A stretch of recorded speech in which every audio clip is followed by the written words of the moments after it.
රටවල් වල මේ රටවල කියන්නේ අපේ රට දැතුළු ලෝකයේ හැම රටකම දේශපාලනය කරලයට එන කාලවකවානුවේදී වඩාත් ප්‍රබලතම සාධකයේ බවට පත් වෙන්නේ ඒ රටේ දේශපාලන පක්ෂ සහ ඒවා නියෝජනය කරන අපේක්ෂකයෝ. හැබැයි ඇතිසැටියෙන්ම බැලුවොත් මේ සියල්ල තීරණය කිරීමේ වරම තියෙන්නේ රටේ මහ ජනතාව. ඕක දේශපාලන පක්ෂ සහ දේශපාලන අපේක්ෂකයෝ තමන්ගේ වේදිකාවල වල බය නැතුව පුනරුච්චාරණය කරන කාරණාවක්. ජනතාව බුද්ධිමත්, ජනතාව හොඳම තීරණය ගන්නේ කියලා. හැබැයි ජනතාව විදිහට ඔබත් මමත් හැම විටම හොඳම තීරණය ගත්තා නම් මේ රට මේ තැනටපත් වෙන්නට බෑ. ඕක තමයි පරම සත්‍ය. මාටින් ලූතර් කිං එක තැනක් කියලා තියෙනවා මේ පාර්ලිමේන්තුවේ ස්වභාවය බලපුවාම මේ රටේ ජනතාවගේ බුද්ධිමත්භාවය තීරණය කරන්න පුළුවන් කියලා. ඒ වගේම බර්ටෝල් බ්‍රෙස්ට් කියන බටහිර දාර්ශනිකයා කියනවා මාරු කළ යුත්තේ ආණ්ඩුව නොව ජනතාවයි.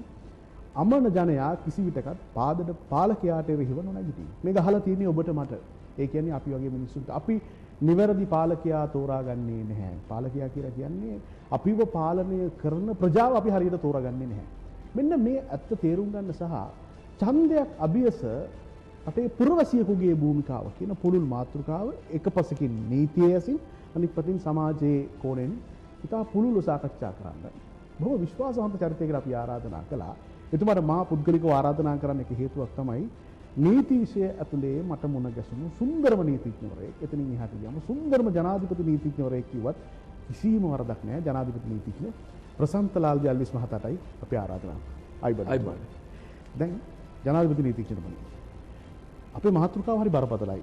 මේ මාතෘකාව තුළින් කෙනෙක්ගේ හිත රිදෙන්නත් පුළුවන්. විශේෂයෙන්ම මේ රටේ මහ ජනතාව. ඒ කියන්නේ හැමෝම හැමතැනම ඇවිල්ලා මහ ජනතාවට ඔයගොල්ලෝ තමයි බුද්ධිමත්ම තීරණේ ගන්න කියලා පාවඩ දාලා ගියාට ඔවුන් ව්‍යංගෙන් තමන්ට ඕන තීරණේ ජනතාව හරහා ලබා ගන්නවා.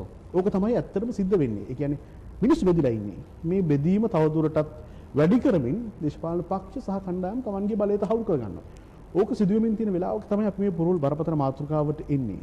ඒකට ඔබතුමාට ආරාධනා කරන්න එක හේතුවක් වෙන්නේ එක්තරා අවස්ථාවක ස්වයංජාත ව්‍යවස්ථාවක් පිළිබඳව බරපතල කතිකාවක් මේ රට නිර්මාණය වෙද්දී එහි නීතියේ බරපතල භූමිකාවක් ඔබතුමා ඉටු කරමින් හිටියා. ජනතාව විසින් පාලනය කරන පාලන තන්ත්‍රයක් නිර්මාණය කර ගන්න.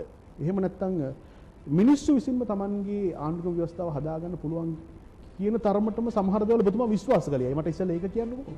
මේ විශ්වාස කිරීමට හේතු වෙන්නේ දිලිෂාන් මේ අපි භූතානයේ අග්‍රමිෂකාරතුමා හම්බ වෙනවා. ඒ යන්නේ අපි දඹදිව වන්දනාව කියනකොට බර්ණසදී ස්වාමීන් වහන්සේ කියනවා මේ භූතානයේ අග්‍රමිනිෂ්ඨකාරතුමාට ඕන වෙනවා අලුත් ව්‍යවස්ථාවක් භූතානයට හදන්න. ඒතකොට අපි දන්නවා භූතානය කියන්නේ බෞද්ධ රාජ්‍ය වැඩි සියලු දෙනාම පාහේ බෞද්ධයෝ ඉන්න රාජ්‍යයක්. එතකොට එතුමාට ඕන වෙනවා මේ බෞද්ධ නීති දර්ශනය හොයාගෙන යන්න. ඉතින් ඒ නිසා බර්ණසදී සම්මන්ත්‍රණයක් සංවිධානය කරනවා. ඒකට මමත් ජනාධිපති නීතිඥ මනෝහර සිල්ව මහත්මයාත් මේකට සම්බන්ධ වෙනවා. සම්බන්ධ වුණාට පස්සේ මේ බෞද්ධ නීති දර්ශනය කොතරම්ම ප්‍රබලද ඒ කියන්නේ ජනතා හිතවාදීද මානව හිතවාදීද කියන තත්වය මතුවෙනවා. අපරාධ නීතිය, මිනිස් අයිතිවාසිකම් නීතිය මේ සම්බන්ධයෙන් විවිධ දෘෂ්ටි කෝණයන් අපිට අනාවරණය වෙනවා රාජ්‍ය පාලනය ගැන. එතකොට මේක අරගෙන තමයි අග්‍රවිනිශ්චයකාරතුමා භූතානයේ ඒවත් කරුණු අරගෙන අවුරුදු 6ක් තිස්සේ ජනතාව සහභාගී කරගෙන අලුත් ව්‍යවස්ථාවක් භූතානයේ හැදෙනවා. එතකොට මේ භූටානයේ හදන මේ ව්‍යවස්ථාවේ ඇත්තටම ලෝකයටම අලුත් සංකල්පයක් එකතු වෙනවා. ඒ තමයි දල ජාතික සතුට. gross national happiness කියන්නේ. ඒක දල ජාතික නිෂ්පාදනය කියලානේ අපි කියන්නේ. ඒකත් එකතු කරගෙන හැබැයි ඊට වඩා ඔබට ගිය ජනතාව සතුටෙන් ඉන්නවාද කියලා හොයන ක්‍රමවේදයකට ඒ රට යනවා. මොකද සතුට තමයි පරම ධනය කියලා ඉගෙනගෙන තියෙන්නේ. බෞද්ධ දර්ශනයේ තියෙන්නේ. ඉතින් මේ නිසා මේක කරන්න එතුමා අවුරුදු 6ක් තිස්සේ මේක ජනතාවත් එක්ක කතා කරමින් තමයි ව්‍යවස්ථාව හදන්නේ. ඉතින් ඔය තුලින් සහ අපිට කතා කරන්න පුළුවන් බුදුහාමුදුරුවෝ නීතිය හදපු විදිය ගත්තොත් එහෙම බුදුහාමුදුරුවෝ නීතිය හදන්නේ ජනතාව උද්ඝෝෂණය කරා. උදාහරණයක් හැටියට වැසි කාලය එනවා.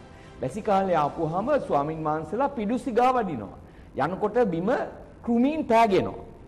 අන්න ජනතාව අවදියෙන් දැන් වගේ නෙමෙයි කියලා මම එලිපිටම කියනවා. ඒ කාලේ බුදුහාමුදුරුවන්ට බෞද්ධ දර්ශනයට මේ බෞද්ධ ආගමට විරුද්ධව ජනතා නැගී සිටීමක් වෙනවා. ඔබගේ භික්ෂුන් වහන්සේලා ගිහිල්ලා කෘමීන් පාගනවා. එවැනි සුළු කරුණකට පවා ජනතා නැගී සිටීමක් වෙනවා.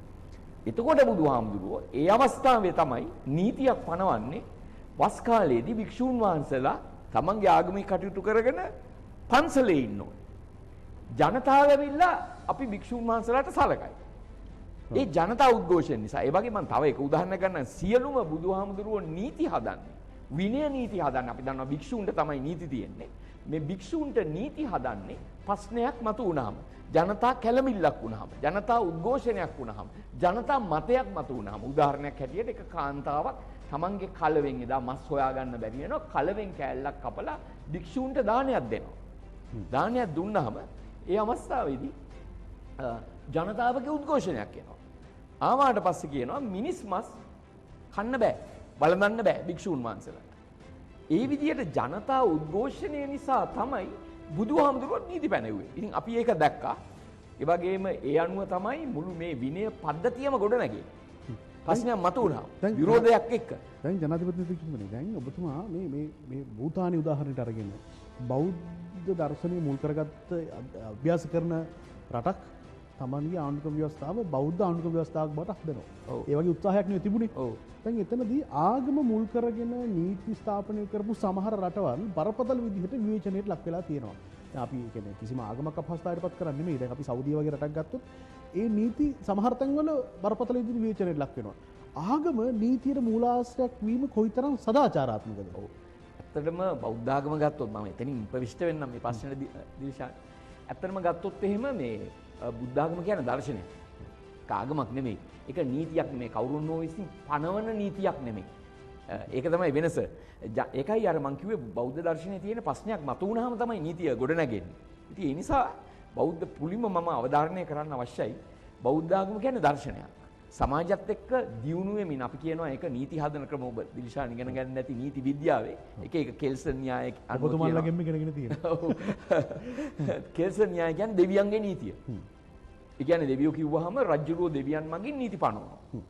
ඒවා තමයි අර ඔබ කියපු උදාහරණ. සෞදිය වගේ දෙවියන් වහන්සේගේ ක්‍රියාව නිසා නීති පැනවෙනවා. නමුත් බෞද්ධ දර්ශනය එහෙම නෙමෙයි. බෞද්ධ දර්ශනය මිනිස්සුන්ගේ ප්‍රශ්න ඔස්සේ, මිනිස්සුන්ගේ මතුවන ප්‍රශ්න ඔස්සේ නිර්මාණය වෙන එකක්. ඒක අපි කියන්නේ සෝෂල් ඉවොලුෂන් නෙදී. සමාජ ප්‍රගමනයත් එක්ක නීති හදන ක්‍රමයක්. ඉතින් ඒකට මිනිස්සුන්ගේ සම්බන්ධය අවශ්‍යයි. මිනිස්සුන්ගේ ගැටුම අවශ්‍යයි. මිනිස්සුත් එක්ක ප්‍රශ්න මතුවෙනකොට අඟුලිමාල ගිහිල්ලා මිනිස්සු මරනකොට ජනතා ප්‍රශ්නයක් මතුවෙනකොට අන්න එතෙන්දි බුදුහාමුදුරුවෝ ප්‍රවිෂ්ඨ වෙනවා. අම්මා මරන්න ඕන්න මෙන්න කියලා තියෙද්දි. ඉතින් ඒ වගේ ජනතාවගේ ප්‍රශ්නවලට මැදිහත් වෙමින් යන ක්‍රමයක්. දැන් හොඳම ගමුකෝ දේවදත්ත හාමුදුරුවෝ. දේවදත්ත හාමුදුරුවෝ ඉල්ලීම් පහක් කරනවා. හරි ජනප්‍රියයිනේ. මස් කන්න එපා. කැලේ ඉන්න ඕනේ. අතන හොඳම ඉල්ලීම් පහක් නේද? හොඳම ඉල්ලීම් පහක්. අද හිටියානම් අම්මේ හොඳම හාමුදුරු කෙනෙක් කියලා එහෙම අපි පුදුම විදියට නමස්කාර කරයි. හැබැයි බුදුහාමුදුරුවෝ ඒක පිළිගන්නේ නැහැ නේ. මොකද බෞද්ධ දර්ශනය කියන්නේ මේ ප්‍රායෝගික යථාර්ථවාදී දහමක්. ඉතින් එතකොට බුදුහාමුදුරුවෝ ඇත්ත වශයෙන්ම පාර්ලිය වනයේට වඩිනවා ආපසු. වැඩලා මේක ජනතාවගේ මතය සමනය වුණාට පස්සේ තමයි උන්වහන්සේ වඩින්නේ. ඒකත් ජනතාව එක්ක බුදුහාමුදුරුවෝ කොතරම් සංවේදී වුණාද කියලා හොයාගන්න පුළුවන් සාධකයක්. ඒ කියන්නේ ජනතා උද්ඝෝෂණයක් එනකොට ජනතාව ඒකට මැදිහත් වෙනකොට බුදුහාමුදුරුවෝ ඒකත් එක්ක ගැටෙන්නේ නැහැ. යනවා ආපසු පාර්ලිය වනයේට. ගිහිල්ලා ඒ ජනතාවගේ මනෝමූලික තත්ත්වයන් හැදුනහම අර අපි විප්ලවය කියනවනේ විෂය මූලික තත්ත්ව මනෝමූලික තත්ත්ව කියලා. ඒවා හැදුනහම තමයි බුදුහාමුදුරුවෝ එතෙන්ට ප්‍රවිෂ්ඨ වෙන්නේ. ඉතින් ගිහිල්ලා නිර්මාණය කරන. ඒ වගේ තමයි මේ ජනතාවත් එක්ක ගැටුමකින් තමයි බෞද්ධ නීතිය හැදෙන්නේ. දැන් ඔබ අහපු ප්‍රශ්නෙට කෙලින්ම උත්තර දෙන්න. භූටානයේ හොඳටම අරගෙන බලන්න ආණ්ඩුක්‍රම ව්‍යවස්ථාව හරි සුවිශේෂී. ඒක පැහැදිලිව කියනවා. අපේ 9 වෙනි වගන්තිය වගේ බෞද්ධ ආගම දර්ශනය අනුව තමයි මේ සැකසෙන්නේ කියලා. ඒක පැහැදිලිව කියනවා බෞද්ධ දර්ශනය අනුව කියලා.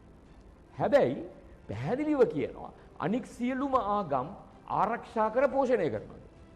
ඒ කියන්නේ කිසි පැහැදිලිවම දර්ශනය පදනම් වෙන්නේ. දර්ශනය පදනම් වෙන්නේ බෞද්ධ දර්ශනය වුණාට ඒක ආධිපත්‍යයකින් අනකින් පනවන එකක් නෙවෙයි. දැන් මෙන්න මෙතන තමයි ඔබතුමා සහ මාතර පළමු පරස්පරය ගොඩනගෙන තැන. ඔව්. දැන් භූතානයේ ආණ්ඩුක්‍රම ව්‍යවස්ථාවේ අන්තර්ගතය සඳහන් කරද්දී බෞද්ධ ආගම ප්‍රධාන වෙච්ච සිසු ආගම් වලට රැකවරණයේ තියෙන පුළුල් අදහසක් තියෙනවා. ඔය අදහසම තනි වගන්තියකින් අපේ ව්‍යවස්ථාවෙත් 9 වෙනි ව්‍යවස්ථාවේ සඳහන් වෙලා තියෙනවා. ඉතින් එහෙනම් අපිත් දල ජාතික සතුටේ හොඳ තැනක ඉන්න එපානේ. ඔව් අන්න එක තමයි ප්‍රශ්නේ තියෙන්නේ. ඔබගේ වැදගත් ප්‍රශ්නයක්. ඔබගේ පරස්පරයක්ම නෙවෙයි. මට එකග වෙන්නත් වෙනවා සම්පූර්ණයෙන්. මොකද බෞද්ධ ආගමට ප්‍රමුඛ ස්ථානය දෙනවාය කියලා කියන එක අපිට ඇත්ත වශයෙන්ම රජකාලේ ඉඳන් එන එකක්. කියන්නේ අපි ගත්තොත් දේවානම්පියතිස්ස රජුරෝ දුටුගැමුණු රජුරෝ සටන් කරන්නවායයි කියන්නේ බෞද්ධ ආගම ආරක්ෂා කිරීම සඳහා. එහෙම ඇවිල්ලා අපි ගමු 1715 ගිවිසුම. එතන උනත් තියෙන්නේ අපේ බ්‍රිතාන්‍ය ජාතිකයෝ උනත් බෞද්ධ ආගම රකින්නවා කියන එක පස්වෙනි වගන්තිය තියෙනවා. ඒ නිසා මේක මේ අලුතෙන් ගෙන ආපු එකක් නෙමෙයි. ඉස්සර ඉඳන් අපේ සංස්කෘතිය ගොඩනගාගෙන ආපු එකක්. මම එක උදාහරණයක් කියලා ඔබ සමග එකග වෙන්න. ඒ තමයි අපි බෞද්ධ ආගමට ප්‍රමුඛ ස්ථානය දෙනවා කියලා නිකන් කටවචනෙන් කිව්වට වැඩක් නැහැ. ඒක දේශපාලඥයෝ හොඳට පාවිච්චි කරනවා. ඒක නැති කරන්න හදනකොට ඒකට විවේචනය කරනවා, ඒකට රැක ගන්න ඕනේ කියලා සටන් කරනවා. නමුත් ඇත්ත බුදුදහම කියන්නේ මොකද්ද? ඇත්ත බුදුදහම තිබුණු රාජ්‍යයක් කියන්නේ මොකද්ද? අපි රොබර්ට් නොක්ස් තියමුකෝ. ඒ පැරණි අය කියනවා කාන්තාවකට මේ රටේ පුළුවන්කම තිබුණයි කියලා බෞද්ධ දර්ශනයක් තියෙන රටක මැණික් ගලක් අරන් පේදුරුතු වෙඩුවේ ඉඳන් දෙවුන්දර තුඩුවට ඇවිදගෙන එන්න. දැන් එහෙම පුළුවන් ද කියමුකෝ. දැන් බෞද්ධ රාජ්‍ය ආණ්ඩුක්‍රම ව්‍යවස්ථාවට දාලා තියෙන මේ රාජ්‍යයේ 1972 78 ඉඳන්ම මේක තියෙනවනේ. ඉතින් සටන් කරනවා, මේක අයින් කරන්න හදනකොට සටන් කරනවා. මේ සමීක්ෂණයක් කරනවා, සර්වේ එකක් කරනවා. ඒ සමීක්ෂණයේදී බස්වල යන අයගෙන් කාන්තාව 172ක් ලිංගික අතවලට ලක් වෙනවා. 172ක් මේ රටේ. එහෙමනම් මේක බෞද්ධ රාජ්‍යයක්ද? මොකද බුදුහාමුදුරුවෝ පැහැදිලිව ලිච්ඡවි රජදරුවන්ට ගැන කතා කරනකොට කියනවා යම් රාජ්‍යයක් තමන්ගේ කාන්තාවන් සහ දරුවන් රැකගනීද ඒ රාජ්‍ය පරාජය කරනවා. ඒක තවත් ගොඩක් ඒවා තියෙනවා. වැඩිහිටියන් අලුත් නීති හදන්නේ නැහැ, පැරණි නීති වලට ගරු කරනවා. වැඩිහිටියන්ට ඒ වගේ අර ගොඩක් කාරණා තියෙනවා ලිච්ඡවි රජදරුවන්ට කියලා. නමුත් වැදගත්ම දේ තමයි කාන්තාවන් සහ දරුවන් රකින්නවා කියන එක. ඉතින් බෞද්ධ රාජ්‍ය කියලා මේ ආණ්ඩුක ව්‍යවස්ථාවේ 9 වෙනි වගන්තිය තිබ්බට ඔක්කොම මේක සටන් කළාට සැබවින්ම අපි ආගමික නායකයින්, බෞද්ධ නායකයින් සහ අපි සියලු දෙනාම විමසන්න ඕන කාරණාව තමයි මේ රාජ්‍යයේ එහෙම බෞද්ධ දර්ශනයක්, බෞද්ධ සංස්කෘතියක්, බෞද්ධ හැදියාවක් තියෙනවද කියලා. ඉතින් ඒ ජනතාවගේ එහෙම නැහැ. දැන් අර 172යි කියලා ඔබතුමා සඳහන් කරපු ප්‍රතිශතය මේ ලංකාවට අදාළයිද? ලංකාව තමයි කරේ. ලංකාවේ එක්සත් ජාතීන් විසින් ඔබ යන්න අන්තර්ජාලයට එක්සත් ජාතීන් විසින් ෆැමිලි ප්ලෑනින් ආයතනයේ විසින් පෞසව් දැන් ඒ කියන්නේ එතකොට මේ චෝදනාව අපි ජනතාවට මම එල්ල කරන්නේ. ඔව් මේක ඔබතුමා ඉල්ලගන්නේ මේ රටේ බස්වල යන මිනිස්සුන්ට. අනිවාර්යයෙන්. සාමාන්‍ය ජනතාවට. අනිවාර්යයෙන්. මොකද තමන්ගේ අම්මා කෙනෙක් ඉන්නවා හැම කෙනෙකුටම. නංගි කෙනෙක් බොහෝ දුරට ඉන්නවා. සමහරවිට දියණියක් ඉන්නවා. එහෙම හිතන්නේ නැතුවනේ මේ වෙන්නේ. ඉතින් එහෙම රාජ්‍යයක් තව පුළු කරම පෙම්මතියක් ඉන්නවා, බිරිඳක් ඉන්නවා. අපි කැමතිද ඒ වගේ අයට එහෙම අතවරයක් සිදු වෙනවට? ඉතින් එහෙම රාජ්‍යයක ඉන්නවනම් අපි කනගාටු වෙන්න ඕනේ අපේ ජනතාව ගැන. ජනතාව සැබවින්ම බෞද්ධ රාජ්‍යයක්ද? මේ වෙන සිදුවීම් අපරාධ රැළුව ඔක්කොම මම අපරාධ නීතිඥ කියලා දන්නවනේ. හරිද? ඉතින් ඒ වැඩිවීම සහ සිදුවන ආකාරයන් මේ ඔක්කොම මේ ප්‍රවර්ධනය වැඩි වෙන ආකාරය දිහා ගත්තාම බෞද්ධ රාජ්‍යයක්ද? හෙරොයින් පාලනයකින් තොරව මේ රටේ යනවනම් බෞද්ධ රාජ්‍යයක්ද? භූටානයේ එහෙම නැහනේ. බලන්නකො භූටානය කොවිඩ් වුණා පාලනය කරපු විදිය. ඊටාම මූලිකවම අරගෙන පාලනය කරා. ඉතින් ඒ රාජ්‍ය බොහොම ජනතා හිතවාදී රාජ්‍යයක්. ජනතාව බොහොම සක්‍රියයි. අවුරුදු 6ක් තිස්සේ ආණ්ඩුක්‍රම ව්‍යවස්ථාව හදන්නේ ඒ අය රජුරුව. මම පොඩ්ඩක් ඒක වැදගත් දෙයක් කියන්න අවශ්‍යයි. දැන් අපි දැනගන්න ඕනේ භූටානි කියන්නේ රජවරු පාලනය කරපු එකක්. ඒ රජවරු දැන් ඉන්න රජුරුවන්ගේ තාත්තා තීරණය කරනවා අපි බලය අතාරින්න. ඕන්න බලන්න ඉතින් අර මැන්ඩෙලා වගේ. බලය අතාරින්න. නූතන රාජ්‍යයක් හදන්න, පාර්ලිමේන්තුවක් හදන්න අතාරින්න කියලා තමයි ඔය ආණ්ඩුව මම අර කලින් කිව්ව ව්‍යවස්ථාව හදන්න පටන් ගන්න. එතකොට අදත් ඒ රජුරෝ ලී වලින් හදපු කැබින් එකක් කියලා කියන්නේ මගේ ඇහැට දැක්ක එකක් ඉන්නවා. බයිසිකලෙන් තමයි යන්නේ. දැන් ඒ රාජ්‍ය සතුට නැද්ද? ඒ අයට ආරක්ෂා තියනවද? එහෙම ප්‍රශ්නයක් තියනවද? නැහැ. අද ළඟදී බලන්න නැති මේ එයාට අලුත් පුතාට දැන් ඉන්න රජුරවන්ට පුතාට දරුවෙක් හම්බෙලා මුළු භූටානයම මේක සතුටු වෙනවා. අවංකව සතුටු වෙනවා. ඉතින් ඒ රාජ්‍යයේ මිනිස්සු කියනවා රජුරවනේ අතාරින්න එපා ඔයගොල්ලෝ වගේ බලය කියලා. හැබැයි රජුරුව අතාරිනවා. මොකද නූතන රාජ්‍ය පාර්ලිමේන්තු ක්‍රමයක්, අධිකරණ ක්‍රමයක් හදන්න ඕනේ. නැත්තම් වෙන්නේ අර ගතානුගතික වැඩවසම් ක්‍රමයකට යන්නේ නැතුව අලුත් රාජ්‍යයක් නිර්මාණය කරනවා. ඒකයි මම අර ඔබගේ මූල ප්‍රශ්නයට ආවොත් මම ස්වයංජාත ව්‍යවස්ථාවට පිස්සු වැටිලා ඉන්නේ. ඒ කියන්නේ ජනතාව විසින් හදන ව්‍යවස්ථාවක්. මිනිස්සුන්ගේ අවශ්‍යතාවය අනුව ව්‍යවස්ථාවක් මිසක් එක්කෙනෙක් 72 ව්‍යවස්ථාව හදලා ව්‍යවස්ථා සම්පාදක මණ්ඩලය හදන එකට වඩා ජනතාව තුලින් මතුවෙන ජනතා ප්‍රශ්න නියෝජනය වෙන ජනතාවගේ සතුට ගැන හිතන ව්‍යවස්ථාවකට තමයි මම පෙනී සිටින්නේ අදත් එටත්. මොකද ජනතාව තමයි ප්‍රමාණ. මට එකම කනගාටුව අර ඔබ ආරම්භ කරා වගේ ජනතාව එහෙම අවදියෙන්ද? ජනතාව එහෙම ඒ වගේ කාර්යයකට කරන්න පුළුවන් මට්ටමක ඉන්නවද කියන සැකේ මට තියෙනවා. විචිකිච්ඡාව තියෙනවා. හැබැයි අවංකව මේ රට හදන්න නම් මේ රට ඇති වෙන්න නම් අපි ජනතා හිතවාදී ජනතාව සමග මතුවෙන ව්‍යවස්ථාවක් හදන්න නැතුව බෑ. දැන් ජනාධිපති නීතිඥතුමනි මේ රටේ ජනතාව සම්බන්ධයෙන් අපි හැම විටම මාධ්‍යක වක්කීම් වෙන්නේ රටේ ජනතාව දැනුම්වත් කිරීම. ජනතාවට නිවැරදි තොරතුරු සම්ප්‍රේෂණය කරන ජනතාවගේ හිතන පතන සීමාවන් පුරුදු කරවන්න අවශ්‍ය යම් කරුණක් ජනගත කරන්න ඕන නම් ඒක අපේ වගකීම අපි කරන එකයි ඔබතුමාට අද මෙතෙන්ට මම මේ විදිහට ආරාධනා කරන්නේ. දැන් අපි මෙහෙම තේරුම් ගනිමු. මීට මාස 6කට 7කට කලින් නැත්නම් අවුරුද්දකට වගේ කලින් මේ රටේ බරපතල දේශපාලන ප්‍රකාශයක් තියෙනවා 225ම එපා. ඒතර එතෙන්දී ආණ්ඩු පක්ෂද විපක්ෂද නැහැ 225ම එපා. දැන් මේක තමන්ගේ Facebook එකේ ෂෙයා නොකරපු අය කොච්චරද හිටියේ හැමෝම වගේ මේක කිව්වා මෙහෙම එපා. නමුත් ඔබ දන්නවද මන්ත්‍රී.lk වෙබ් අඩවිය අද වෙන විට ප්‍රකාශයක් කරලා තියෙනවා උන් කරපු රිසර්ච් එක ප්‍රතිඵලයක් හැටියට ගිය පාර්ලිමේන්තුවේ 225න් 198 වෙනකොට මේ පාරත් නොමිනේෂන් දීලා තියෙනවා. දැන් එතකොට 225ම එපා කියපු මිනිස්සු මොකද කරන්න ඕන? එතකොට මිනිස්සු 225ම එපා කියලා මොකද්ද මේ කිව්වේ? දැන් ජනතාව ඉන්නේ එක තැනක පාලකයා ඉන්නේ සහ පාලනය තියෙන්නේ තව තැනක. දැන් මේවා යා කෙරෙන්නේ නැහැ. එවැනි පරිසරයක ඔබතුමා යෝජනා කරනවා ස්වයංජාත ව්‍යවස්ථාවක් ගැන. සමහර විට කෙනෙක් ජනාධිපති නීතිඥ ප්‍රසන්තලාල් දල්විස්ට hina වෙයි. මේ රට තේරුම් ගන්න නැතුව විකාර කියනවා කියලා. මේ මිනිස්සුන්ට මේ තියෙන පරිසරය ඇතුලේ ස්වයංජාත ව්‍යවස්ථාවක් තබා තියෙන ව්‍යවස්ථාවත් අර්ථ ගන්නන්න පුළුවන්ද? ඔබ කියන එක හරි මට hina වෙන එක ඇත්ත. hina විය යුතුයි. මොකද ඒ hina වෙන ගමන් මට ඒ අය දිහාත් බලලා hina වෙන්න ඕනේ. ජනතාව දිහා. මොකද අපි අවදියෙන්ද කියලාත් අහන්න ඕනේ පස්සේ දැන් මම විශ්වාසයේ තියෙන එක මට තියෙන එකම විකල්පය. විශාල. මට වෙන විකල්පයක් නැහැ නේ මේ රට වෙනස් කරන්න නම් අපි ජනතාව මතම තමයි විශ්වාසය තියන්න වෙන්නේ. මට තනියම ව්‍යවස්ථා හදන්න බෑනේ. ස්වංජාත ව්‍යවස්ථාවක් විශ්වාස කරන මට විතරක් කරන්න බෑ.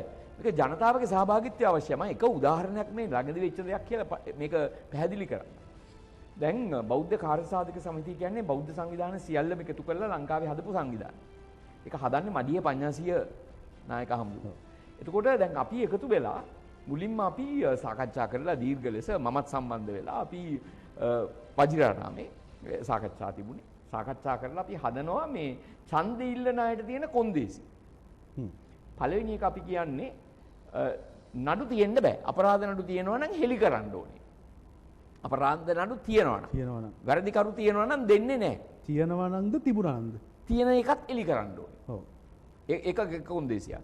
ඒ වගේම බාර් ලයිසන් වගේ ඒවා තියෙන්න බෑ. තියෙනවා නම් හෙලි කරන්න ඕනේ. ඥාතියෙකුගේ හරි. ඒ වගේම රජයත් සමග ගනුදෙනු තියෙන්න බෑ. ඒක ප්‍රධාන දෙයක් නේ. රජයත් සමග ගනුදෙනු තියෙන්න බෑ. ඉතින් මේ වගේ දියුරුම් ප්‍රකාශයක් ඉදිරිපත් කරන්න ඕනේ කියලා විතරයි අපි ඉල්ලුවේ. කාගෙන් දිල්ලුවේ පුතුමල්ලා? අපි අන්න එකයි. දැන් මේ බෞද්ධ කාර්යසාධික හැදුවට පස්සේ අපි මහානායක හාමුදුරුවරු 4-9කින්ම මහානායක හාමුදුරුවරු 4-9කින්ම අස්සන් අරගෙන කාඩිනල්තුමාගේ අස්සන ගත්තා. මෞලවීන්ගේ ප්‍රධානියගෙන් අස්සන ගත්තා. කුරුක්කල්ගේ හින්දු අයගෙනුත් අස්සන ගත්තා. ඒ කියන්නේ මේ අපේ ලේඛනය මේ ලංකාවේ සියලුම ජනතාව නියෝජනය කරන එකක්. දැන් එහෙම අරගෙන අපි මේ බණ්ඩාරනායක සම්මන්ත්‍රණ ශාලාවේ එවකට හිටපු මෛත්‍රීපාල සිරිසේන ජනාධිපතිතුමා ඇතුළු අගමැතිතුමා විපක්ෂ නායක මේ පක්ෂ නායක ඔක්කොම ගෙනල්ලා දුන්නා. ඒක බාරගත්තා, ප්‍රශංසා කරා. දැන් අපි බලාපොරොත්තු වෙන්නේ ඉල්ලුවේ සංශෝධනයක් ගේන්න කියලා. ඔව්. දැන් එහෙම ගෙනාව නම් ඔබ ඔය කියන 190ට නෑ. 190ට ඉල්ලන්න වෙනවා. හැබැයි ඒගොල්ලන්ගේ එක දාන්න වෙනවා. ඔව්. දියුරුම් ප්‍රකාශ. නෑ ඒක දාන්න ඕන 190ක් නෑ තමයි උතන. අන්න ඒක තමයි. එතකොට එහෙම දානවා වුණාම මැතිවරණ කොමසාරිස්ට බලයක් තියෙනවා. මේක අන්තර්ජාලයේ දාන්නම ඕනේ. එතකොට ජනතාව මේක දකිනවා. දැන් හිතාමතා ඔය ආපු සියලුම දෙනා මම කියනවා දේශපාලඥයෝ සියලු දෙනා අද ඒක කඩේ නැහැ. ඒ නිසා ඇත්ත වශයෙන්ම මේ රටේ සියලුම සමස්ත ආගමික නායකයින් සැහැල්ලුවට ලක් කරලා දෙනවා. මම ඒ චෝදනාව කළ යුතුමයි සියලුම දේශපාලඥයෝ. එක්කෙනෙක් දෙන්නෙක් නෙමෙයි සියලුම දෙනා පැමිණ සිටියා. ඒ උත්සවයට. ඔබට ඕනනම් හොයාගන්න පුළුවන් මේ ඡායාරූපේ එහෙම ඔයගලන්ගේ සිරසේකේ ඇති. හරිද? ඉතින් ඒ වගේ ජනතාව විහිළුවට අරන්, සැහැල්ලුවට අරන් මේ ඉන්න ටික දෙනෙක් රකින්න. මේ ඉන්න වංචනිකයෝ රකින්න. රකිලා දාන්නේ ඇයි? අන්න එකයි ප්‍රශ්නේ. මොකද ඒ අය දිනනවා. ඒ අය තමයි ඡන්ද මැෂින්. මොකද ඒගොල්ලෝ ජනතාව වංචා කර කර මේ වැඩේ කරනවා. අවංකවම ගමු මං ඉන්න ගම්පහ දිස්ත්‍රික්කේ. දැන් මම ඡන්ද ඉල්ලනවා නම් මට ඉල්ලන්න බෑ. එහෙම කළා නම් මාත් ওই වැඩ ඔක්කොම කරන්න ඕනේ. ඇයි? ඔබ හිතන්න නුවර පාර දිගේ ගත්තොත් එහෙම වරකපොළ ඉඳන් මම කැලණිය ආවරණය කරන්න ඕනේ. ඔව්. කොච්චිකඩේ පාලමේ ඉඳන් කැලණිය දක්වා දිගටම ඒ අතරේ මැද තියෙන ආසන ඔක්කොම ආවරණය කරන්න. නැත්තම් දිනන්න බෑ. එහෙම ආවරණය කරන්න නම් මට විශාල ධනයක් අවශ්‍යයි. විශාල ධනයක් මගේ රස්සාවකින් හරි මගේ දෙමව්පියෝගෙන් ලැබිච්ච දෙයින් මට ඒක ප්‍රමාණවත් නැහැ. ඒ කියන්නේ ජනාධිපති නීතිඥයටත් බෑ කියන්නේ. ඉතින් අපි කියන්නේ අන්න දිල්ෂාන්ට එහෙම ජීවිතේක බෑ. හරිද? මටත් බෑ. එතකොට තමයි ප්‍රශ්නේ තියෙන්නේ. දැන් ජනතාව රවට්ටන්න නම් මේ මුළු ගම්පහ දිස්ත්‍රික්කයේම ජනතාව රවට්ටන්න නම් අනිවාර්යයෙන්ම මොකද කරන්න වෙන්නේ? හොර ජරා වැඩ කරන්න ඕනේ. කුඩු බිස්නස් කරන්න ඕනේ. මත්පැන් බලපත්‍ර තියෙන්න ඕනේ. නැත්තම් කොහෙන්ද ආදායම? සහ ඒ වගේ ජාවාරම් කරන අයගෙන් මුදල් ලබා ගන්න ඕනේ. ඒ නිසා මේ මනාප පුරේ තියෙනකම් මේ තමන්ගේ කේවල තමන්ගේ ආසනයට වග කියන മന്ത്രിවරේ ක්‍රමයේ එනකම් මේ කවදාක්වත් දිල්ෂාන්ටවත් රටට ආදරේ කෙනෙකුටවත් දේශපාලනය කළා කරන්න බෑ. මොකද මිනිස්සු රවට්ටන්න හරි මුදල් අවශ්‍යයි. ඒ නිසා මේ ඡන්ද මෙෂිම ක්‍රියාත්මක වෙන්න ඔය වා කියපු 198ට දෙන්නම වෙනවා. මොකද ඒ අය අතේ තමයි සල්ලි තියෙන්නේ. පොර සල්ලි තියෙන්නේ. ජරා වැඩ කරන්නේ. අපිට බෑ. මට බෑ. හිතන්න කොළඹ දිස්ත්‍රික්කේ. ඔබට මට පුළුවන් ද කියලා ඕනම දිස්ත්‍රික්කයක් ගන්න. කවදාක්වත් උගත් වැදගත් මිනිහෙකුට මේ ක්‍රමයේ දේශපාලනයෙන් දිනන්න බෑ. පන්දන් අල්ලලා ජාතික ලැයිස්තුවෙන් එන්න පුළුවන්. ඒක ජාතික ලැයිස්තුවෙන් දෙන්නේ පක්ෂ නායකයාට ඕන නෑනේ. ලැයිස්තුවේ නම් තියෙන්න පුළුවන්. නෑ එතන ජනාධිපති නීතිඥතුනේ තව සැලකිය යුතු විකෘතියක් තියෙනවා. ලැයිස්තුවේ නම තියෙනවා කියන වෙන එකක්. නමුත් සමහර අවස්ථාවල ඔබතුමා හොයලා බලන්න ලැයිස්තුවේ නොහිටපු අයටත් එන්න පුළුවන්. අන්න ඒකනේ. ඒ ලැයිස්තුවේ කවමදාවත් නම තිබෙන්නේ නැති අය පාර්ලිමේන්තුව ආපු තැන තියෙනවා. අනිවාර්යයෙන්ම. ඉතින් ඒකයි ප්‍රශ්නේ තියෙන්නේ. එතකොට මොකට මොන මගුලට සමන්ලේ වචනේ පාවිච්චි මගුලට ජාතික ලැයිස්තුවක් දැම්මේ. ජාතික ලැයිස්තුවක් දාන්න ප්‍රධාන අරමුණ තමයි ඡන්ද ඉල්ලලා මේ වගේ කරන්න බැරි උගත් වැදගත් මිනිස්සුන්ව ගේන්න. ඒ පෙරදිච්ච ඇත්ත ඇවිල්ලා තියෙනවා. අන්න ඒකයි. පෙරදිච්ච ඇත්ත ඇවිල්ලා තියෙනවා. ජනතාව ප්‍රතික්ෂේප කරපු අය තමයි ගිය පාරේ හිටිය ගොඩක් අය. බෞතරයක් හිටියේ. බෞතරයක් එහෙමයි. එතකොට මේ ජාතික ලැයිස්තුව තියෙන පරමාර්ථය අරමුණ ඉෂ්ට වෙන්නේ නැහැ නේ. එතකොට මේ දේශපාලන සංස්කෘතිය මේ බරපතල විදිහට විහිළු කරන්නේ මේ ජනතා පරමාධිපත්‍යය තියනවා කියලා කියන මිනිස්සුන්ට කියන එක මේ මිනිස්සුන්ට තේරෙන්නේ නැති එකට මොකද්ද අපි කරන්න ඕන? ඒක තමයි ප්‍රශ්නේ. ඉතින් මට කියන්න තියෙන්නේ ප්‍රසිද්ධ නිලියකට එක නාලිකාවක ඇති ගැටුමක් නිසා ගම්පහ දිස්ත්‍රික්කයේ කියන්නේ උගතුන් එක හැම පවුලකම වගේ උගතෙක් ඉන්න පවුලක්. මම උපදුණු මං හැදී වැඩුණු ගම්පහ දිස්ත්‍රික්කයේ. හැබැයි එහෙම අයටනේ ඡන්දෙ දුන්නේ. උගතුන් අය පරාජය කරලා. එහෙම අයට ඡන්දය දුන්න ගම්පහ දිස්ත්‍රික්කයේ එක අවධියක. මට හරිම ලැජ්ජා හිතුණා. ඒ කියන්නේ අපි ගම්පහ දිස්ත්‍රික්කයේ මිනිස්සු කියනවානේ ඕක. මම ගම්පහද කියලා කියන්නේ එතන. අන්න ඒ වගේ. ඉතින් ඒකනේ ඇත්ත. මේක තමයි ඇත්ත සත්‍ය කතාව. ජනතාව අර ඡන්දය ගිහිල්ලා දාන්නේ මගේ පක්ෂය ඉස්සලා තෝරගන්නවා. මම මේ පක්ෂයේ වහලා මුලින්ම වහල්ලු. මේ පක්ෂය වහල්ලා. ඊළඟට තෝරනවා මේකේ අනික් මිනිහට ගහන්නේ කවුද? දාමරිකයා කවුද අනික් පක්ෂයකට ගහන්නේ? ප්‍රහාරයට ලක් කරන්නේ. වීරය වෙන්නේ මගේ අය. ඇවිල්ලා මොනවා හරි පොඩි ප්‍රශ්නයක් මතු කරලා අවධානය ගත් එක්කෙනා තමයි මගේ පක්ෂයේ වීරයක් ගහනවා මනාපේ. ඕක තමයි මේ මනාප ඡන්ද ක්‍රමය ආපු දවස් ඉඳන් අද වෙනකම් වෙන්නේ. හොඳට බලන්න දාමරිකයා අනිත් පක්ෂයට ගහන එක තමයි මිනිස්සු ගහන්නේ. මොකද මිනිස්සු පක්ෂයට වහල් වෙලා තියෙන්නේ නිසා. කොච්චර නෑ කිව්වත්. කොච්චර නෑ කිව්වත්. මුලින්ම පක්ෂයට වහල් වෙනවා ඊළඟට පක්ෂය වෙනුවෙන් කරන ජරාම වැඩ කරන එක යහල් වෙනවා. ඊළඟට ඇවිල්ලා හරිම ලැජ්ජයි මේ ටකරමක් දුන්නහම. අපි දන්නවනේ අතීතේ ටකරම් දෙනවා. අපි මිනිස්සු ලැජ්ජ වෙන්න ඕනේ ලංකාවේ මිනිස්සු මම නම් කියන්නේ. මම ලැජ්ජ වෙනවා පුරවැසියෙක් ඇටියට.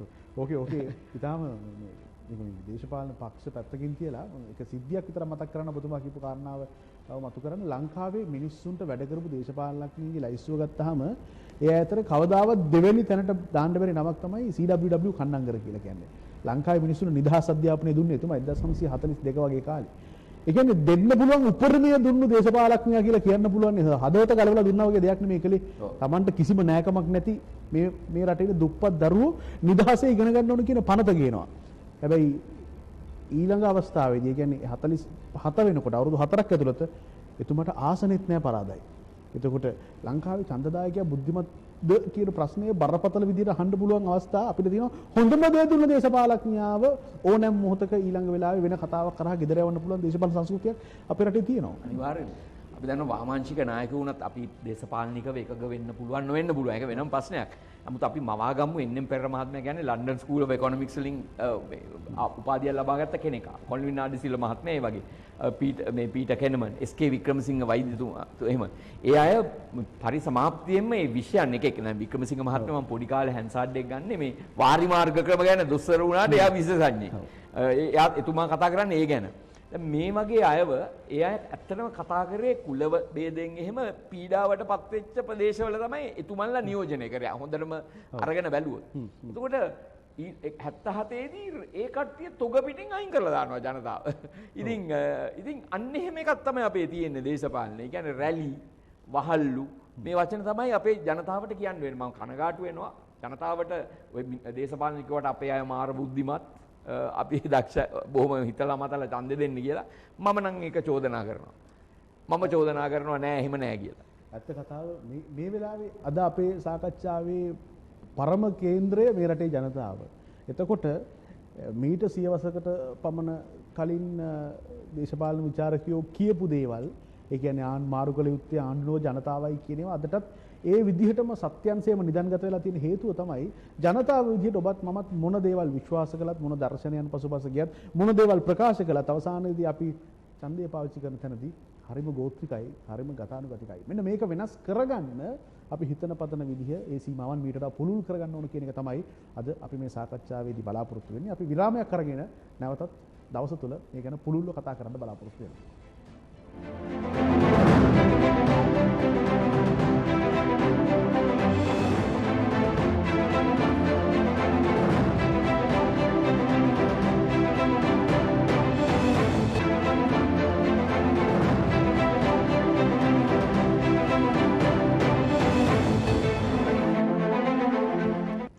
අපි නැවතත් දවසේ සාකච්ඡාව ඉස්සරහට අරගෙන යමින් ඉන්නේ. කතා කරමින් හිටියේ මේ රටේ මහ ජනතාව විදිහට නිකන් ජනතාවත් නෙමෙයි මහ ජනතාව විදිහට රට පාලනය කරන පාලන තන්ත්‍රය නිර්මාණය කර ගැනීමේදී අපි පාවිච්චි වෙන තරම පිළිබඳව. දැන් මේකෙදි අපිට එකිනෙකාට චෝදනා කරමින් මේ කටයුත්ත කරන්න පුළුවන්. නමුත් අවසානයේදී අපි සියලු දෙනා පාලිතයන් බවට පත් වෙද්දී ඒකේ එහි වගකීම අපි මතම පවරාගෙන අවසානයේදී හිත හදාගන්න වෙනවා. දැන් ජනාධිපති නීතිඥතුමනි අපි සරලව කල්පනා කරලා බැලුවොත් ඔය ඕනම ආණ්ඩුවක් හදන්න අපි ලොකුවට මහන්සි වෙනවා. ඊට පස්සේ ආණ්ඩුව පළවා හරිද්දී හැම ආණ්ඩුවටම හොරා කියන චෝදනාව අපි කරනවා. ඒක දන්න කාලේ ඉඳලම හැමදාම කරන පොදු චෝදනාවක්. අහවල් එක හොරා කෑවා, අහවල් දේ හොරකම් කරා කියනවා. අපි ඊට පස්සේ අලුතෙන් ආය ආණ්ඩුවක් හදනවා. ඒ ආණ්ඩුව පළවා හරින්නත් අපිට ඕන නම් අපි ඒ ආණ්ඩුවටත් ඔය හොරකමේ චෝදනාව කියනවා. අපි තමයි ওই වැඩේ කරන්නේ. හැබැයි ලෝක දේශපාලනය ඇතුලේ මිනිස්සු ප්‍රජාතන්ත්‍රවාදය නිර්මාණය කරගන්නේ මහ පොළොවත් එක්ක. අපිටත් එහෙම කරගන්න අවශ්‍ය ඕන තරම් පරිසරය සහ වටපිටාවන් මේ රටේ තිබුණා. හැබැයි අපි ඒව ප්‍රයෝජනෙට ගත්තද? දැන් ඇමරිකාව ෆ්ලොයිඩ් කේන්ද්‍ර කරගෙන නිර්මාණය කරගන්න දේශපාලන මතවාදය වගේ ප්‍රබල මතවාදයක් අපේ රටේ මිනිස්සු ලක්ෂ ගණන් මැරිලත් අපි නිර්මාණය කරගත්තද? ඇයි මේ සමහර දේවල් වලදී අපි මොකක්ද පැටලුමක ඉන්නේ? අපේ ජනතාව අර අපි සාකච්ඡා කරමින් හිටියා වගේ අවදියෙන් ඉන්නවා. එතෙන්දී මම හිතන්නේ අපේ ජනතාව බෞද්ධ දර්ශනය නිසා දෝ කෙටි මතකයන් තියෙනවා. පළවෙනි ප්‍රශ්නේ. ඒ කියන්නේ අපි මේ මොහොතේ බොහොම සැහැල්ලුවෙන් ඉන්න જાතියක් වගේ මට හිතෙනවා. ඒ කියන්නේ බොහොම ගැඹුරක් බරපතලක් ගැන හිතන්නේ නැති එකක් කියලා. දෙවෙනි එක තමයි තරුණ කොටස්. විශාන් මම ඔබලගේ පරපුරටත් චෝදනා කරනවා. තරුණ පරපුර තමයි දැන් අපි රැඩිකල් වෙන්නේ අපි විප්ලවකාරී වෙන්නේ බොහොම තරුණ අවදියේදී. ඒ කියන්නේ විප්ලවකාරී කියන එක මම අදහස් කරන ලංකාව තරම් මේ විප්ලව කරපු රටක් ලෝකේ නැහැ. අපි දකින්නවා දකුණේ හුඟ දෙනෙක් කතා කරන්නේ මේ උතුරේ වෙච්ච මේ මිනිස්සුගේ මරණයන් ගැන මිසක් දකුණේ නෙමෙයි. දකුණේ අපි දකින්නවා 71යි 89යි දෙපාරක් මේ රටේ තරුණයෝ නැගී සිටිනවා. ඇත්ත වශයෙන්ම. ඉතින් එහෙම නෑ කියනවා නෙමෙයි. නමුත් එහෙම විප්ලවවාදී නැගී සිටීමකින් තොරව තරුණ අය විශේෂයෙන් මේ වර්තමානයේ සමාජ මාධ්‍ය දාලය ටිකක් පරීක්ෂා කරනකොට පේන වැදගත්ම කාරණේ තමයි බොහොම දේශපාලන කරුණු පිළිබඳ අවදියෙන් ඉන්නේ ටික දෙනයි. දැන් උදාහරණයක් හැටියට මම සරල උදාහරණයක් ගන්නම්කෝ මගේ සමාජ මාධ්‍යයේ ගොඩ දෙනෙක් ඉන්නේ මේ ශිෂ්‍යෝ මගේ විශ්වවිද්‍යාල ශිෂ්‍යෝ තරුණ කට්ටිය තමයි බහුතරයක් ඉන්නේ. දැන් මම දැම්මොත් එහෙම මගේ විවාහ සංවස්තර දවසේ අපි දෙන්නගේ මගේ බිරිඳ මහේෂිගේ කසාදේ ෆොටෝ එකක් 1000 පනිනවා ලයික්ස් ටික. පැහැදිලිව පනිනවා. නමුත් මම දේශපාලන වගේ එකක් කිව්වහම උපරිමේ 200 300ක් වගේ යන්නේ. දැන් මම මේක උදාහරණයක් ගත්තේ. අපේ අය දැන් කොහේ හරි තැනකට අපි ගියාම කාලා ඒකේ ෆොටෝ එකක් දානවා සමාජ මාධ්‍ය දාලට. ඌක තමයි ගොඩක් තරුණයෝ කරන්නේ. හොඳ හෝටලකින් කෑවා කියලා ලෝකෙට පෙන්නන්න. ඒතර මම මේක එක උදාහරණයක් ගත්තේ. දැන් මේ වටිනා එකක් නේ සමාජ මාධ්‍ය දාලය. ඒතර තරුණ කට්ටියනේ මේ අවදි කරන්නේ. දැන් අපි දකිනවා මේ මම දේශපාලන පුද්ගලික මේ වෙනම කතා කරන්න කැමති නැහැ. නමුත් යම් දේශපාලන වෙනසක් වුණා නම් මේ රටේ හැම මැතිවරණයකම තරුණයෝ තමයි ගත්තේ. ඇත්තටම පියවර ගත්තේ. පියවර ගත්තේ. මොකද ඒක අභිප්‍රේරණය වෙනවා. තරුණයෝන්ගේ හැඟීම් දෙමව්පියන්ට යනවා. ඕනම මේ ඡන්ද ව්‍යාපාරයක් ගත්තොත් එහෙම වෙනස කරන්නේ තරුණයෝ. ඇත්තටම තරුණයෝ. ඉතින් එතකොට මේ තරුණයින්ගේ ක්‍රියාකාරීත්වය ගොඩක් මදි. මේ දේශපාලනේ ගැඹුරින් කියවීම ගොඩක් මදි කියලා හිතනවා. ඒ වගේම අපි තේරුම් ගන්න නැහැ දැන් මමත් මගේ පවුලේ කුඩුම්බියේ මගේ බිරිඳ මාව චෙක් ඇන්ඩ් බැලන්ස් කරන්නේ නැත්තම්. ඒ කියන්නේ මාව හැම වෙලාවෙම බලන්නේ නැත්තම් මට ඕන දේ මං කරනවා. වල්බూరు නිදහස. සංවරණ හා තුලන ක්‍රමයෙන් පාලනය කරන්න ඕන. අන්න හරි. දැන් මම මගේ දරුවන් වුණත් ඒක බුද්ධිමත් මම නිකන් අතහැරලා හිටියොත් එයාට ඕන දේ තමයි කරන්නේ. පවුලේ කුඩුම්බියේ ඉඳන් රාජ්‍යයක් දක්වා ජනතාව අවදියෙන් නැත්නම් සිවිල් සංවිධාන අවදියෙන් නැත්නම් එතකොට ඒ ප්‍රශ්න මතු කරන්නේ නැත්නම් ඒක තමයි ප්‍රශ්නේ. දැන් අපි ගත්ත ෆ්ලොයිඩ්ගේ ඇමරිකාවේ මුළු අඩු ගානේ ඇමරිකාවේ ජනාධිපති මේ ගුහාවක් අස්සට යන්න යන්නේ ඒ තරමට මේක ගියා. දැන් ඒක කළු මිනිස්සු විතරක් නෙමෙයි සුදු මිනිස්සුත් මේ ව්‍යාපාරේ හිටියා දිගටම. ඉතින් දැන් මම ඒවා එකග වෙනවත් නෙමේ සම්පූර්ණයෙන් කොලම්බස් කියන ඇමරිකාව හොයාගත්ත එක්කෙනාගේ පිළිරූ කඩලා බිම පෙරලනවා. ඒක හරි නෑ. මොකද ඉතිහාසයක් වෙනස් කරන එක ඒකේ තියෙන ප්‍රතිරූප ප්‍රතිමා කඩන එක මම හිතන්නේ මහා මෝඩ වැඩක්. නමුත් එහෙම හරි මේ වගේ ජනතාවත් එක්ක යනවා සම්බන්ධයෙන්. අපේ එහෙම නෑ.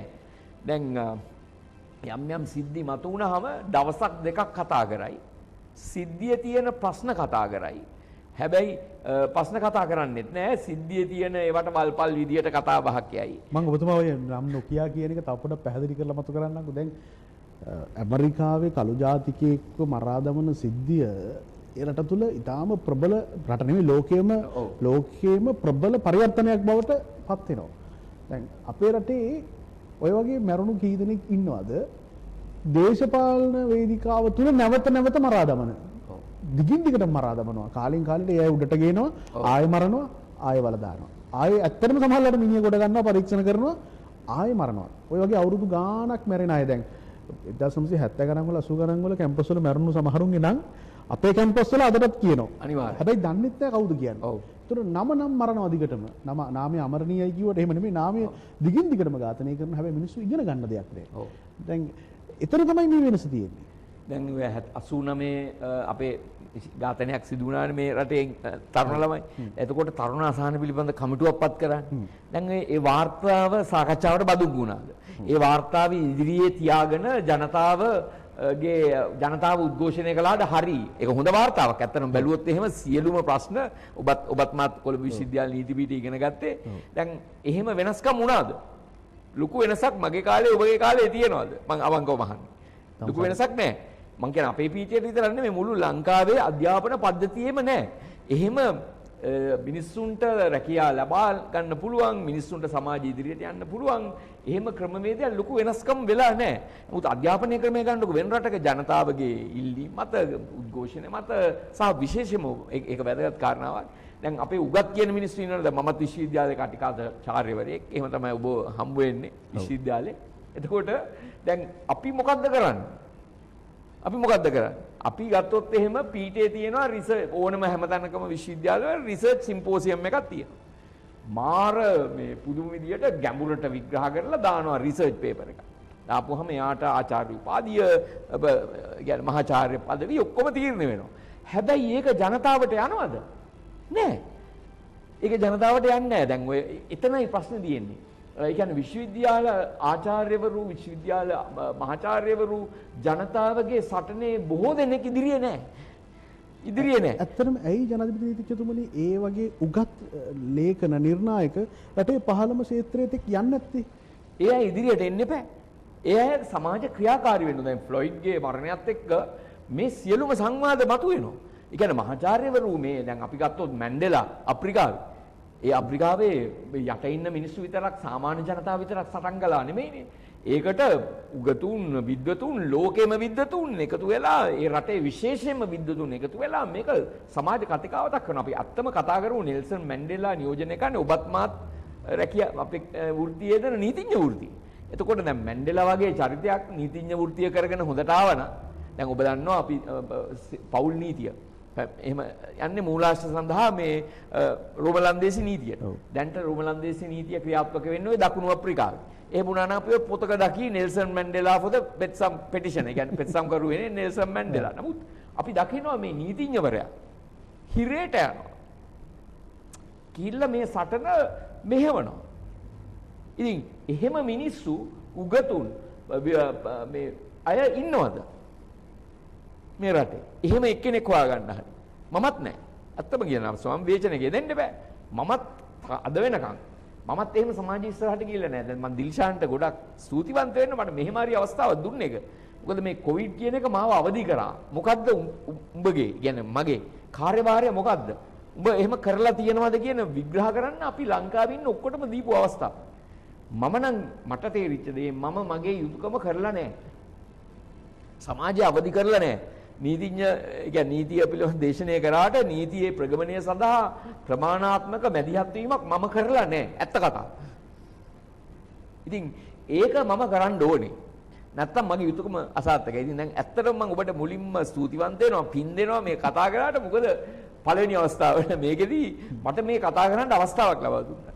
දැන් ජනාධිපති නීතිඥතුමනි අපි හැමතිස්සෙම දකිනවා ඡන්දයක් එන වෙලාවේ අපි අද මාතෘකාවේ අපි ඇත්තට මේ රටේ මහ ජනතාව ගැන කතා කරන්නේ. අපි හැමදාම සාකච්ඡාවල කතා කරන්නේ වෙන වෙන කරන අද මේ රටේ මහ ජනතාව කේන්ද්‍ර කරගනිමින් තමයි මේ කතාව කරන්නේ.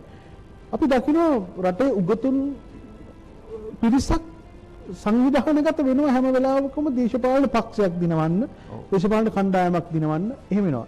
හැබැයි ඊට පස්සේ හරියටම ඡන්දය කියන තැනදී නොමිනේෂන් කතන්දරවලදී ඒ අයගේ බරපතල ප්‍රමාණයක් හිත රිදීම් සිද්ධ වෙලා පැත්තකට යනවා. දැන් උගතුන් එකතු වෙනවා. හැබැයි අවසානයේදී එක්ක උගතුන් කඩේ යනවා නැත්නම් උගතුන්ව කඩේ යවනවා. මෙන්න මේ වගේ තත්ත්වයක් තමයි පේන්න තියෙන්නේ. ඒ කියන්නේ උගත් මතවාදයක් මේ රට තුල දේශපාලනිකව රෝපණය කරන්න මේ දේශපාලන පරිසරය ඉඩ හදලා දීලා නැහැ. උගතුන් එනවනේ. දැන් අපේ පාර්ලිමේන්තුවේ ඇත්තටම කොච්චර උගතුන් ඇවිල්ලා තියෙනවද? අපි කියන්නේ සාමාන්‍ය සරල රේඛාවෙන් පිළිගමු. ඒ කියන්නේ අපේ විෂයෙන් ගත්තොත් ඒක නීතිය කියන විෂයෙන් ගත්තොත් ආසියාවේම පිළිගත් ජ්‍යෙෂ්ඨ නීති විශාරදයෝ අපේ පාර්ලිමේන්තුවේ හිටියේ නැද්ද? ඒතර අපේ නීති පද්ධතිය සම්පූර්ණයෙන්ම හැදුනද? අනිත් ක්ෂේත්‍ර ගත්තොත් එහෙම උනේ නැද්ද? එතකොට උගතුන් පාර්ලිමේන්තුවේ හිටියනේ. දේශපාලනේ හිටියනේ. ඒත් මේක උනේ නැහැනේ.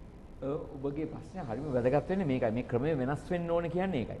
උගතෙක් පාර්ලිමේන්තුවට ගියාම එයා මේ රටේ තියෙන මේ පක්ෂ ව්‍යවස්ථා සහ ව්‍යවස්ථාව අනුව පක්ෂේ නායකයාට වහලෙක් වෙන්න ඕනේ.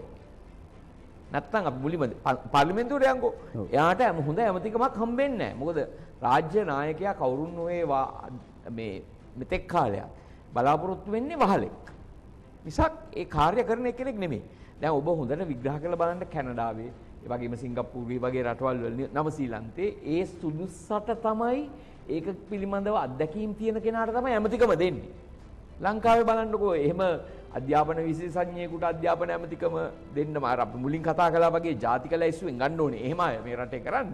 එහෙම ක්‍රමයක් තියෙද්දි වුණත් ඒ සුදුසටද දෙන්නේ. අපි හොඳට විග්‍රහ කරලා බලන්න එහෙමද මේ විශේෂයෙන්ම 78න් පස්සේ දීලා තියෙන්නේ. නෑ. ඒ නිසා මම මහාචාර්යවරයෙක් වෙන්න පුළුවන්, ලොකු උගතෙක් වෙන්න පුළුවන්. දේශපාලනයට ආවනම් එයාට සිද්ධ වෙනවා පැහැදිලිවම දේශපාලනයේ ඉන්න නායකයාගේ වහලෙක් වෙන්න. පැහැදිලිවම සිද්ධ වෙනවා. එතකොට එයා එතනට ඇවිල්ලා එයා පවතින්න බෑ. එතකොට එයා වහලෙක් වෙනවා. එතකොට එයාගේ අර තියෙන හැකියාවන් ඒ වගේම නිර්මාණශීලී දේවල් ඔක්කොම මොට වෙනවා. එයා නායකයෙක්ගේ රූකඩයක් බවට පමණයි පත් වෙන්නේ. දැන් එවැනි පරිසරයක උගතුන් දේශපාලනයට නොපැමිණිය යුතුයිද මේකත් කාගෙන හරි එන්න ඕන? අනිවාර්යයෙන්ම උගතුන් දේශපාලනයට පැමිණිය යුතුමයි. ඉතින් අර ඔබගේ ප්‍රශ්නේ මම අහන්නේ නැවත ඔබනේ ඇහුවේ ප්‍රශ්නේ. 225න් 198කට නොමිනේෂන් දුන්නා. දැන් ඕකෙදි කරන්න තිබුණේ අර අපි ඉදිරිපත් කළපු ක්‍රමවේදය අනුව උගතුන් 198ක් දැම්මා නම් මේ රටේ ජනතාව ඒත් හන්දි දෙනවා. ඔව්. එතකොට රාජ්‍ය නායකයෝ මේ ජරාජීර්ණ සුදුසු නැති අය දාලා මොකද දන්නවා ඒගොල්ලෝ ඡන්ද මැෂින් එක තියනවා කියලා. දාලා අපිට කියනවා උගතුන්පත් කරන්න කියලා. දැන් අපිට පත් කරන්න මිනිස්සු නැහැනේ. අපිට මනාප දෙන්න අභිමතයක් පාවිච්චි කරන්න මිනිස්සු නැහැනේ. අපි මනාපය දෙන්න ඕනේ ඒ අය මනාප සඳහා මනාපය සඳහා දාපු අයට විතරයි. එතනින් එහාට අපි අවංක මනාපයකට ඉඩ නැහැ. මේ කාරණාව ගැන අපි සාකච්ඡා කරමු. අපි 7 නිවුස් වල හෙඩ්ලයින්ස් මොනවද කියලා පොඩ්ඩක් බලලා ඉමු.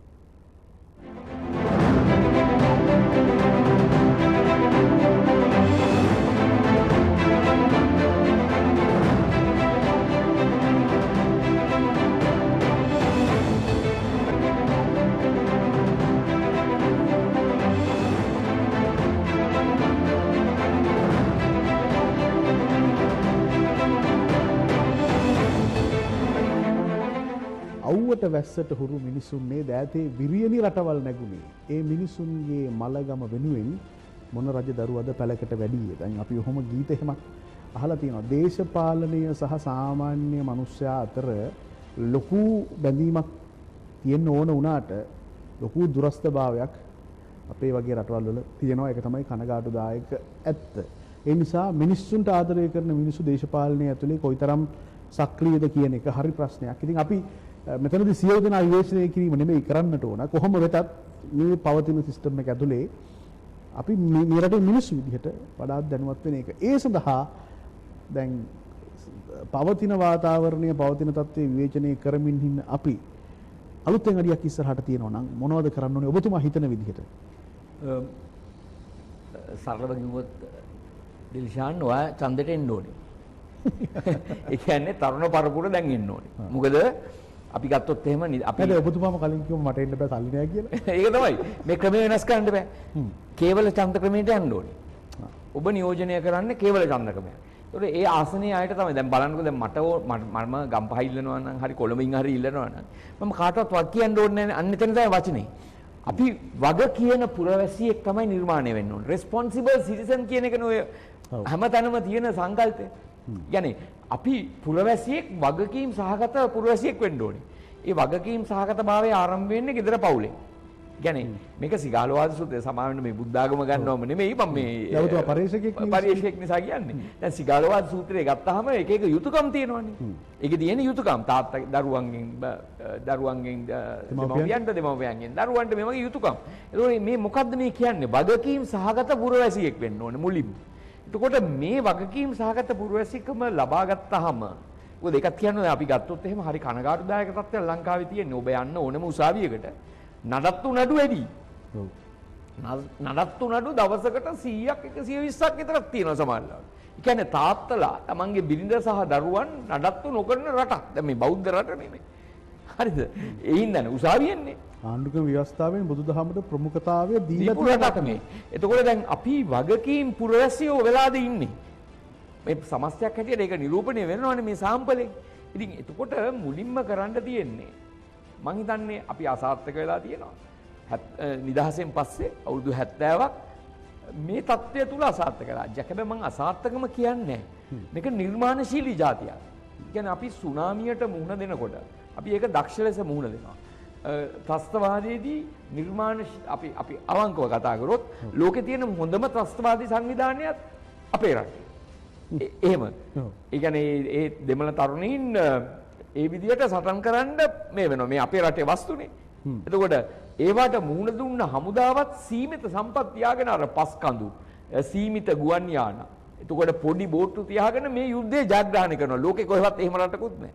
ඊළඟට අපි ගත්තොත් එහෙම දිල්ෂා දැන් ක්‍රිකට් දෙන්නේ එංගලන්තේ. හැබැයි අලුත් නිර්මාණ ඔක්කොම ඒ කියන්නේ ධෝනිගේ හෙලිකොප්ටර් ෂොට් එක ඇරෙන්න ඔක්කොම අපේ දිල්ෂාන් ස්කූප් මුරලිදරන්ගේ දුස්රාව එතකොට අජන්ත මෙන්ඩිස්ගේ කැරම් බෝල් එක මේ සියල්ලම අපේ නිර්මාණ.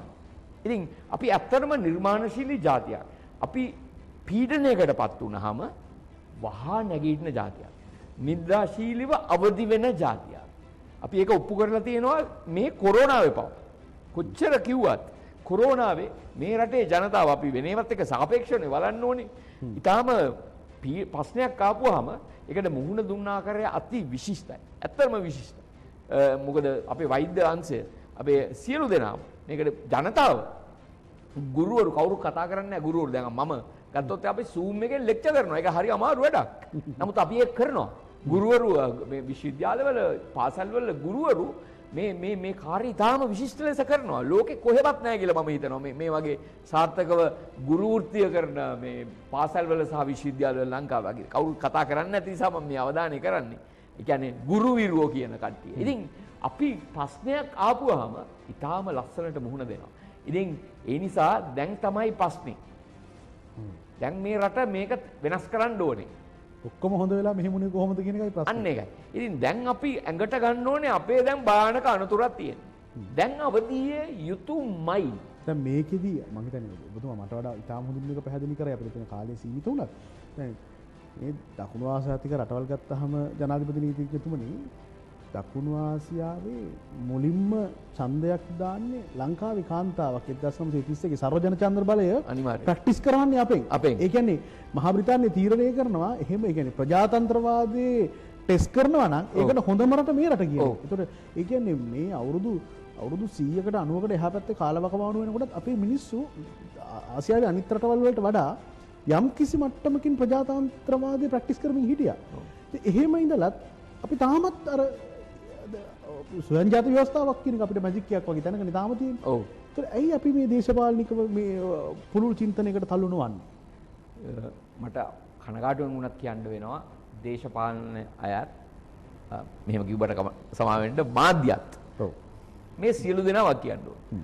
මොකද මාධ්‍ය සහ දේශපාලඥයෝ ඔක්කොම රැවටීම කරලා මේ తాවකාලිකව බේත් දීලා తాවකාලිකව හැංගීම අවුස්සලා ඒ විදියට යන જાතියක් බවට පත් කරලා තියෙනවා. මොකද කවුරුත් ආසයි එහෙම ඒ වගේ දේවල් අහන්න මේ නැතුව ප්‍රතිපත්තියක් අහන්න බොහොම නිකන් කම්මැලි වැඩක්නේ. ඉතින් ආසයි කුණු ඕජස් ගන්න ඒවා පොඩ්ඩක් අහන්න කැමතියි. දැන් ඒවා මතු කරලා දෙනවා විනා දේශපාලඥයොත් එකිනෙකාට ගහ ගන්නවා. පක්ෂ බෙදුනොත් පක්ෂ හොඳටම බලන්න ප්‍රතිපත්තියක් උඩ නෙමෙයිනේ බෙදෙන්නේ. පක්ෂ බෙදෙන්නේ පුද්ගලයෝ මත. හොඳම උදාහරණ. පක්ෂ බෙදෙන්නේ පුද්ගලයෝ මත. ඉතින් ඒ වගේ ප්‍රතිපත්ති සංවාදයකුත් නැහැ. ඒවා පෙන්වන මාධ්‍යයක් නැහැ. ඉතින් මේ සියලුම කාරණා නිසා මේ රටේ මිනිස්සු මොට්ටයෝ කරනවා. එනිසා මම එයාට චෝදනා කරනවා ජනතාව මේ තත්ත්වයට පත් කිරීමට සියලු දෙනා සමස්තය වක්කිය යුතුයි. දැන් මට මෙහෙම අහන්න හිතෙන පුතුමයි. අපි කොච්චර කිව්වත් අපේ පරම්පරාවේ පුරුද්දක් අපිට තියෙනවානේ. අපේ අම්මා තාත්තා ඡන්ද දුන්නේ අහවලාට. ඒ නිසා අපි දෙන්නේ දෙන්න. අපිට ඕකෙන් පිට යන්න බැරි කතාවක්. අලුත් චින්තනයකට යන්න බෑනේ අම්මා තාත්තා ඡන්ද දුන්න ක්‍රමයත් එක්ක. අම්මා තාත්තා කියන්නේ අම්මා තාත්තා වැදගත් තමයි. නමුත් අම්මා තාත්තා කරපු හැමදේම නිවැරදි නොවෙන්න පුළුවන්. කොහොමද මේ අම්මා තාත්තා ඡන්ද දුන්න ක්‍රමයෙන් එළියට යන්නේ? නැත්නම් අපි පවුලෙන් එහෙම නැත්නම් අපි පරම්පරාවක් විදිහට මෙන්න මෙහෙමයි කියන එකෙන් එළියට අඩියක් තියන්නේ කොහොමද? ඔබ හොඳම ප්‍රශ්නයක් නගන්නේ මේකයි. මම දිල්ෂාන් ඔයාගෙන් ප්‍රශ්නයක් හදවතට අහනවා. අපේ දෙමව්පියෝ කුල ભેදය අනුව ඡන්ද දුන්නා. අවංගෝම කුල ભેදයේ ඡන්දය දුන්නා.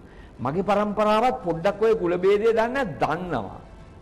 හැබැයි කුල ભેදය අනුව ඡන්ද දෙන්නේ නැහැ. 100%ක්. අපේ තාත්තලා අම්මලා නම් හැබැයි අපේ පරම්පරාව කුල ભેදය ඇඟේ තියාගෙන හිටියා. ඊට කලින් පරම්පරාවට හොඳටම තිබ්බා.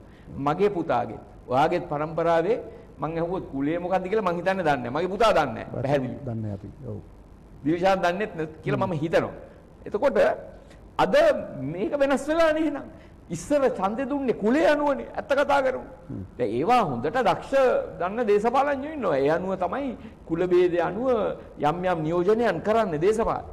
නමුත් නූතන මිනිස්සු, නූතන තරුණයෝ දියුණුයි. ඒකයි මම කියන්නේ.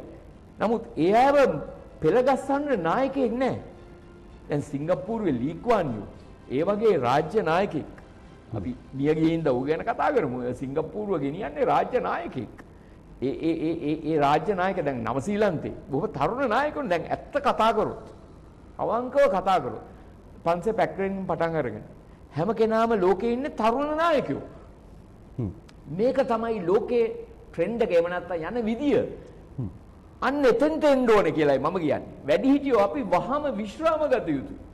අරගෙන තරුණ අදහස් තියෙන නව ලෝකයක් එක්ක ගැලපෙන මධ්‍යම වයසේ ඉඳන් පල්ලෙහාට තරුණ කට්ටියගේ ජවය පාවිච්චි කරනවා මධ්‍යම තරුණයින්ගේ නවමු අදහස් අරගෙන එයා දියුණුයි. එයාට මඟ පෙන්වන්න නායකයෙක් නැති එකයි ප්‍රශ්නේ තියෙන්නේ. ඒ නිසා මම යෝජනා කරන්නේ තරුණයෝ වහම අවදි යුතුයි. තරුණයෝ නායකත්වයේ ගත යුතුයි. වෙන ලෝකේ ඕන තරම් ඇති පදන් උදාහරණ දෙනවා මම උදාහරණ ගත්තේ ඒකයි. තරුණයෝ තමයි නායකත්වය අරන් තියෙන්නේ. එතෙන්ට තමයි අපි ආයුත්තේ. අපි අද මේ පුළුල් විවෘත සාකච්ඡාවට ආරාධනා කළේ මම ඔබට ආරම්භයේදීත් කිව්වා ඊටාම සුන්දර නීතිඥවරයෙකුට ජනාධිපති නීතිඥවරයෙක් විදිහට ඊටාම විවෘතව අදහස් දක්වන්න පුළුවන් මගේත් ගුරුවරයෙකුට මම අද ආරාධනා කළේ. අපි අවසාන වශයෙන් මේ සමස්ත සාකච්ඡාව තුළ එකම කරුණයි මතු කරන්නේ කැපුවත් නිල් කැපුවත් කොළ කැපුවත් රතු කියන දේශපාලන ලේබලේ ඔබට ගහගන්නේ නැතුව මගේ ඡන්දය මම දූෂිතයෙක් වෙනුවෙන් නෙවෙයි පාවිච්චි කළේ කියන අභිමානයෙන් ඔබේ ඡන්දයට වටිනාකමක් දෙන්න පුළුවන් නම් තමයි ඔබ ඊටාම වටිනා පුරවැසියෙක් බවට පත් වෙන්නේ. මේක හරි අමාරුයි මේ සිස්ටම් එක වෙනස් කරන්න. හැබැයි මේක වෙනස් කරන කාර්යය අර ජනාධිපති නීතිඥතුමා සඳහන් කරන ආකාරයට තරුණ පරම්පරාව පටන් ගන්නවා නම් වඩාත් හොඳයි. ඒ නිසා මෙන්න මේ පුළුල් සාකච්ඡාව ඇතුළත වඩාත් විද්වත්ව හිතන්නට පුළුවන් පරිසරයක් නිර්මාණය වේවා කියලා ප්‍රාර්ථනා කරනවා. අපි ආරාධනාව බාරගත්තට ජනාධිපති නීතිඥ ප්‍රසන්තලාල් අල්විස් මහත්මයාට අපි හෘදයාංගම ස්තුතිය සහ ප්‍රණාමය. ඒත් සමගින් අපි දවස මේ විදිහට අවසන් කරනවා. සුබ දවසක් ඔබට.